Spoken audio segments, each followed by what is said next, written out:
meus irmãos, sejam bem-vindos a mais uma vez o estudo semanal do Evangelho do Nosso Senhor Jesus, né? Hoje nós estamos dando continuidade ao capítulo 4 do Evangelho segundo o Espiritismo, e nós vamos falar hoje sobre o limite e a necessidade da encarnação. Então vamos lá. Quais são os limites da encarnação? A encarnação, propriamente falando, não tem limites nitidamente traçados, se considerarmos apenas o envoltório que constitui o corpo do espírito, visto que a materialidade desse envoltório diminui à medida que o espírito se purifica. Em certos mundos mais avançados que a Terra, ele já é menos compacto, menos pesado e menos grosseiro, e, por consequência, menos sujeito a vicissitudes. Em um grau mais elevado, é diáfano e quase fluídico. De grau em grau, vai se desmaterializando e acaba por se confundir com o perispírito. De acordo com o mundo em que é levado a viver, o espírito recebe o envoltório apropriado à natureza desse mundo. O próprio perispírito sofre transformações sucessivas, torna-se cada vez mais etéreo, até a depuração completa, que é a base dos puros espíritos. Se mundos especiais são destinados como estada aos espíritos mais avançados, tais espíritos não ficam presos a eles como nos mundos inferiores. O estado de desapego em que se encontram permite que eles se transportem a todos os lugares onde são chamados para as missões que lhes são confiadas. Se considerarmos a encarnação do ponto de vista material, tal como acontece na Terra, poderíamos dizer que ela está limitada aos mundos inferiores. Consequentemente, depende do espírito libertar-se mais ou menos rapidamente da encarnação, trabalhando pela sua depuração. Devemos também considerar que no estado errante, isto é, no intervalo que se separa as existências corporais, a situação do espírito está relacionada à natureza do corpo ao qual está ligado, a natureza do mundo ao qual está ligado, pelo seu grau de adiantamento. Assim, ele é mais ou menos feliz, livre e esclarecido na erraticidade, conforme se encontre mais ou menos desmaterializado. A mensagem de São Luís, Paris, 1859. E continua no item seguinte, a necessidade da encarnação. A encarnação é uma punição e só os espíritos culpados estão sujeitos a ela? Boa pergunta, né? E o que nós temos como resposta? A passagem dos espíritos pela vida corporal é necessária para que possam realizar, com a ajuda de uma ação material, os desígnios dos quais Deus lhes confiou a execução. Isso é necessário para eles mesmos, porquanto a atividade que são obrigados a desempenhar ajuda-os no desenvolvimento da sua inteligência. Deus, sendo soberanamente justo, deve dotar igualmente a todos os seus filhos. É por isso que ele dá a todos o mesmo ponto de partida, a mesma aptidão, as mesmas obrigações a cumprir e a mesma liberdade de agir. Qualquer privilégio seria uma preferência, e qualquer preferência, uma injustiça. Mas a encarnação é apenas um estado provisório para todos os espíritos. É uma tarefa que Deus lhes impõe no início de suas vidas, como primeira prova do uso que farão do seu livre-arbítrio.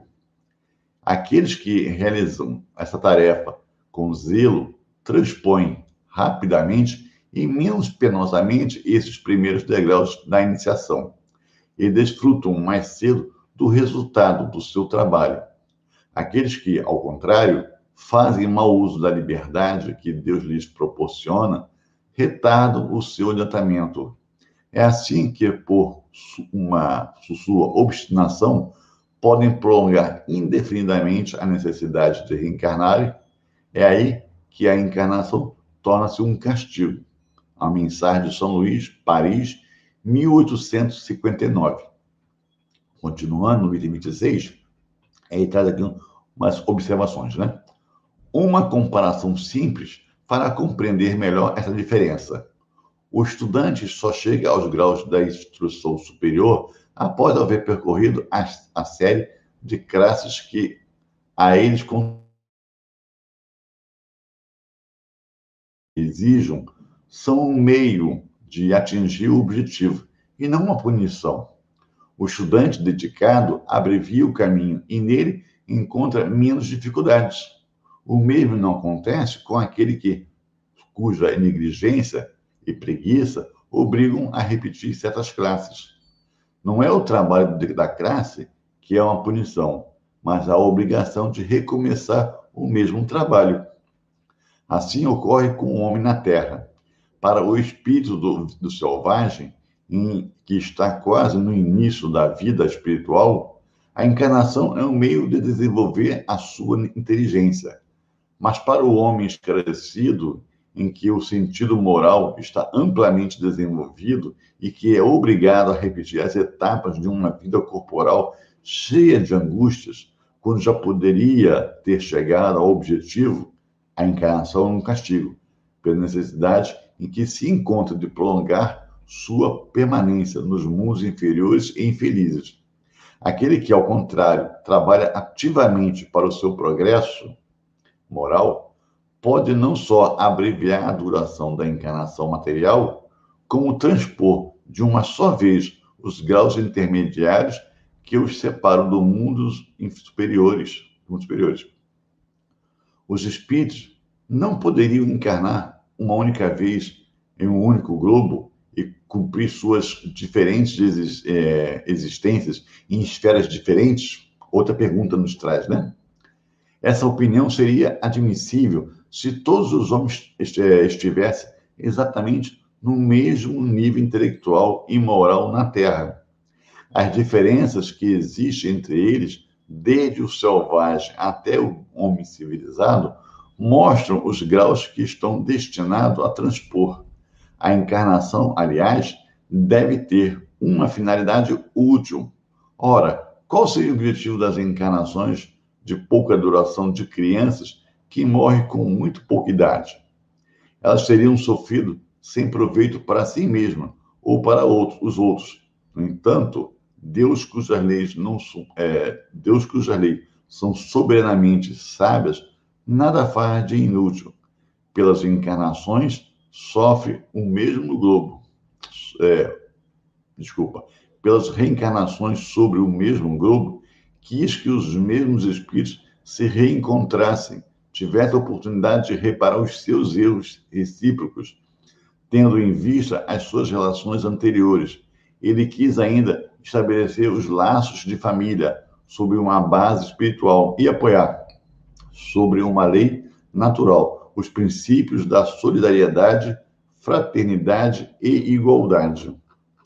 Bem, com isso, né, a gente já tem um bom material para a gente trabalhar. Então, a gente fica falando da questão da encarnação. Essa a questão, né, que a gente vem a começar a falar. Qual o objetivo da encarnação? Tem limite? Quantas vezes eu tenho que voltar aqui? Quantas vezes eu tenho que encarnar? Então, a gente pensa o seguinte, quantas vezes eu tenho que encarnar? Não parece, pela leitura que nós fizemos aqui, que tem um número pré-definido. Isso vai depender de cada um. Mas como assim, Valmir? Como depender de cada um? Nós temos que chegar a um lugar. Nós temos que chegar a um lugar. Esse lugar aqui que nós falamos, nessa nossa caminhada, é conquistar a inteligência, é sermos felizes. É chegar, para ficar mais fácil de entender, de compreender, é chegar próximo do estágio que Jesus chegou, de entendimento, de compreensão, de amor, né? De unicidade com o Pai, porque ele chega ao ponto de dizer que ele e o Pai é uma pessoa, ou seja, já são um. Por quê? Porque ele pensa como o Pai, ele sabe como o Pai pensa, ele sabe o que o Pai quer, o que o Pai deseja, e ele não contesta, porque ele entende a sabedoria do Pai, ele entende, compreende, tem fé que é a melhor coisa a ser feita, e aí ele faz, né? Então, esse é o caminho, esse é o local que nós devemos chegar, ou pelo menos se aproximar. Somos individualidades. Nós já vimos isso nos estudos passados, né? Somos individualidades. Se somos individualidades, tomamos cada um de nós as nossas decisões. Quanto mais acertadas as nossas decisões, né, vamos compreendendo, vamos entendendo, vamos vivenciando através das nossas ações, dos nossos atos. E aí, vamos chegando perto dessa felicidade. Vamos chegando perto dessa felicidade, que é o objetivo do Pai para nós, sermos felizes.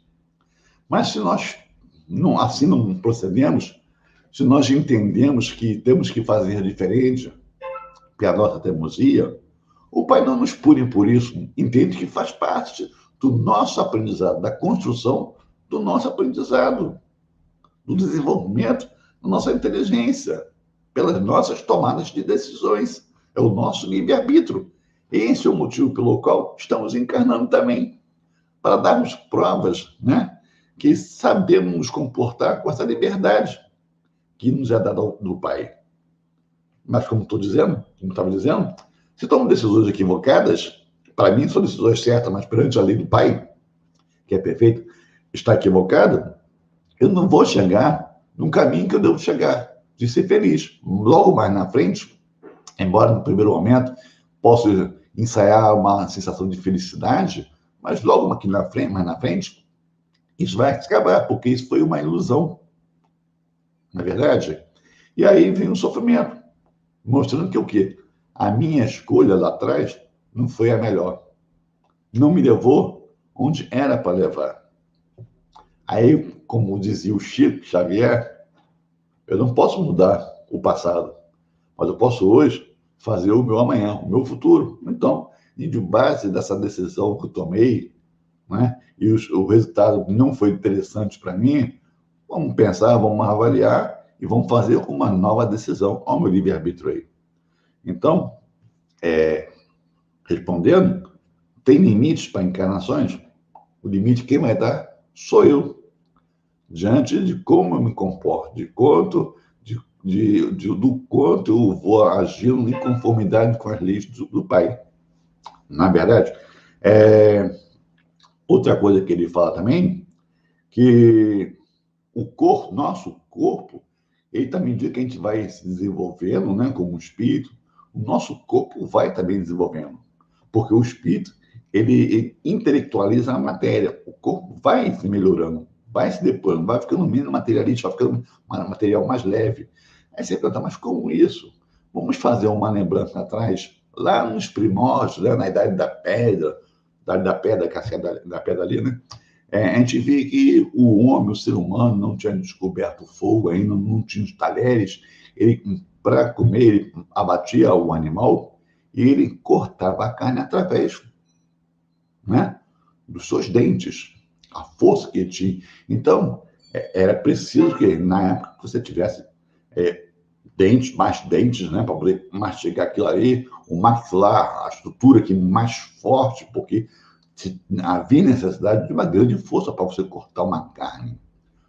Aí o homem, com o desenvolvimento da sua inteligência, ele vai vendo que o quê? Ele descobre o fogo. Ele começa a improvisar um talher rudimentar. Então a carne fica mais macia, ele já consegue, através de um acessório, já ir cortando a carne. Então a força que ele fazia para cortar a carne, para mastigar, já é menos, já foi facilitada pelos frutos da sua inteligência, né? No descobrir o fogo, no criar um utensílio para facilitar, não cortar, não mastigar. Consequentemente, se ele não vai usando essa força toda, a sua estrutura muscular, que do maxilar, vai ficando mais sutil, menos grosseiro. Os dentes, muitos deles, vão perdendo a sua função e em novas gerações não vão surgir mais. E até nos dias de hoje, a gente observa que o dente ciso, que é o último a nascer, já tem casos já que ele não nasce mais, já está nascendo sem o dente ciso. Então, você veja só. Outra coisa toda, como nós não tínhamos essa inteligência toda, como que nós íamos nos proteger das intempéries? Tínhamos até de procurar a caverna, aquela coisa toda, né, de se proteger, que é natural, é o instinto de sobrevivência, Mas como que era o nosso corpo? Cheio de pelos.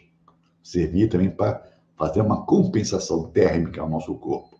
À medida que a gente consegue fazer uma roupinha e colocar sobre o seu corpo, aquele monte de pelo que nós tínhamos perde essa função, né? E a gente vê que o ser humano hoje, o homem em particular, não tem tanto pelo sobre o corpo como tinha anteriormente, certo? Então, isso mostra que a intelectualização do homem leva a matéria à sua sutileza. E aí ele fala do perispírito. O perispírito, meus irmãos, para vocês que não compreendem, é o corpo do espírito. Esse aqui é um corpo material que nós estamos vendo. Mas vamos botar aquelas historinhas, né? Na televisão, nos filmes, né? Os caça-fantasmas, em que via lá um espírito, vê um fantasma.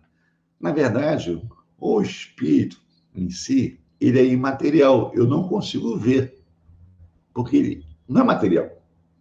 Então, se não é material, eu não vejo. É uma energia, é uma inteligência. Né? Então, o que eu vejo ali é o envoltório dele, é o corpo dele. Tá? É o corpo dele. Como ele já desencarnou, para quem não não está acostumado, né? Vai dizer que ele morreu.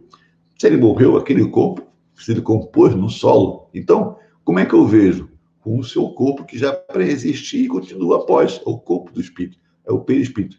Esse perispírito também é matéria. Não tão grossa, não tão compacta, né? Como essa aqui que nós conhecemos. É mais tênue, seria um meio termo. Né? Seria uma interface entre a inteligência e o corpo físico para as ações. Esse corpo, que também é material, mas uma matéria mais sutil, que licenciada, ele vai também sofrendo esse processo de evolução. Ele vai ficando menos grosseiro, menos grosseiro, menos grosseiro. E a pergunta, mas como é que é esse corpo? Esse corpo ele é formado com os elementos, né, elementos do planeta em que o espírito vai encarnar. Porque senão, gente, como é que eu vou encarnar na Terra com elementos que não estão dentro dessa constituição física do planeta? Não se agrega, não tem sintonia, tá? Então, o corpo perispiritual, o perispírito, que é o corpo do espírito, ele é composto por elementos que fazem parte daquele planeta, daquele tipo de planeta que o espírito lá vai encarnar. Está entendido aí? E a gente observa que nessa caminhada toda aí, como eu falei agora há pouco, qual é o nosso destino? Qual é o nosso objetivo? Ir para o mundo dos puros espíritos. Não é isso que todos nós queremos? Aquela ideia do céu, do paraíso, desculpa, aquela ideia do paraíso, lugar de felicidade, bonito, só que não tem aquela contemplação toda, né? Ficar na beira de um lago, aquela brisa gostosa. Não tem isso, porque Jesus disse mesmo que o Pai até hoje trabalha. Se o Pai até hoje trabalha, nós que somos seus filhos, né? Então vamos ficar assim, na contemplação, na inércia. Não, nós vamos trabalhar, né? Então, nós queremos ir para lá. E quando nós chegamos a esse mundo a Terra é um mundo de provas e expiações, né? Expiações e provas. Mas o mundo dos puros espíritos, quando nós vamos para lá, o próprio nome já está dizendo, espíritos puros, bem liberto da matéria. Então, embora tenha um mundo para ele, tenha um planeta para ele, mas o pensamento dele, a inteligência dele, os valores morais que ele desenvolveu junto com a sua inteligência ao longo de várias e várias, incontáveis reencarnações, o impele, né, a sair, a não ficar apegado ao planeta, como nós ficamos apegados ao nosso planeta Terra, né? Então ele quer sair para servir, ele quer sair para trabalhar, ele quer sair para amar, ele quer sair para ajudar, ele quer sair para colaborar com o seu próximo. Não é a mensagem de novo do Mestre Jesus? Servir ao próximo. Não foi isso que Jesus fez? Veio à Terra numa época tão pior do que a nossa agora, né? De tantas dores, de tanto sofrimento, de tanta ignorância, e sofrendo, e não sendo compreendido, não contribuiu para o avanço da humanidade. Então, quando nós lá chegarmos, aos mundos dos espíritos puros, nós não vamos ficar pegados lá, porque nós vamos ter entendido qual é a proposta de Deus para todos nós. O que ele espera? Não é contemplação, não é apego à matéria, mas é apego ao irmão, é apego ao amor. Certo, gente? A encarnação, trazendo de novo a ideia, ela não é uma encarnação. A encarnação não é uma punição, melhor dizendo. Ela é a oportunidade de nós desenvolvermos a nossa inteligência, de nós praticarmos com responsabilidade o nosso livre-arbítrio, né? A gente poder opinar, tomarmos a nossa decisão. E se tomarmos errado, sofremos pelos nossos atos. Ninguém tem culpa. Foi nós que tomamos a nossa própria decisão. Então, temos que sofrer pelos nossos atos, né? Quer dizer, os nossos atos para nos fazer sofrer, para nós entendermos que não é adequado e procurarmos o certo. Gente, muito bom falar, né, de Jesus. Muito bom entender Jesus. Que possamos todos nós, na semana que vem, continuarmos mais uma vez nesse trabalho tão gostoso, né? De uma conversa, a gente tranquilamente, sem pressa, com tranquilidade, entender Jesus, compreender, ver que Jesus sempre é presente, sempre tem um entendimento que nós ainda não compreendemos, mas que com as encarnações, com o passar do tempo, vamos reunir condições de compreender a profundidade da mensagem do nosso Mestre Jesus. Então, para todos vocês, uma boa semana e fique com Deus.